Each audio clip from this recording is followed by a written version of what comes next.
Et puis on reste sur M6, Charles, pour évoquer un reportage de 66 minutes, reportage qui a du mal à passer. Dimanche, le grand format du magazine présenté par Xavier Demoulin était consacré à la marque Kiabi, l'enseigne de vêtements à petit prix originaire du nord de la France. Il y avait évidemment plusieurs séquences dans ce reportage qui commençait par s'intéresser à une mère de jumelles présentée comme une cliente fréquente de Kiabi. À Sailly-les-Lannoy, près de Lille, tous les matins, c'est la même galère pour Céline Villain. Tu viens choisir un pantalon, tu viens choisir un t-shirt. Habiller ses jumelles de 4 ans Viens. est devenu un exercice très compliqué. Quand je paye des t-shirts 5 €, ma foi, si dans une semaine il revient et qu'il y a une tâche que je sais pas enlever, en soi c'est pas très grave. Du coup, Céline se lâche et sa poussette se transforme en caddie. La facture grimpe à plus de 300 €. Mais grâce à sa carte de fidélité, Céline va faire une belle économie.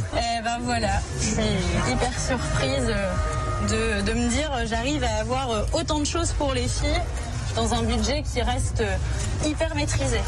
À l'issue de ces courses, la voix off fait même le calcul. 43 articles pour 272 €, soit une moyenne de 6,32 € par vêtement. Magnifique, ça ressemble un peu à une pub. Et le problème, c'est qu'on pourrait penser que c'en est une. Sur Twitter, un internaute a révélé que la cliente en question était la directrice d'une agence de communication qui travaille, vous l'avez deviné, pour Kiabi. Le site Arrêt sur Image a mené l'enquête. Il révèle que c'est bien le cas. Il a également joint la principale intéressée. Elle confirme que son agence travaille bien pour Kiabi, mais elle ne comprend pas trop la polémique. Voilà ce qu'elle a expliqué à Arrêt sur Image. Je cite: une amie qui travaille à Kiabi m'a dit que la famille prévue pour le tournage s'était désistée. Comme elle sait que je suis une grosse cliente, elle m'a proposé de la remplacer. Elle cherchait une mère de famille avec plusieurs enfants, cliente récurrente de Kiabi, qui allait y faire ses courses de rentrée. Je correspondais à tous les critères.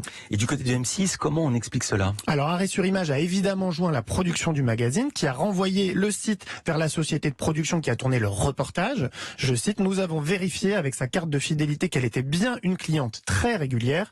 La journaliste qui est allée tourner chez elle lui a demandé si elle travaillait pour Kiabi. Elle a vérifié son LinkedIn, mais on aurait dû être plus vigilant.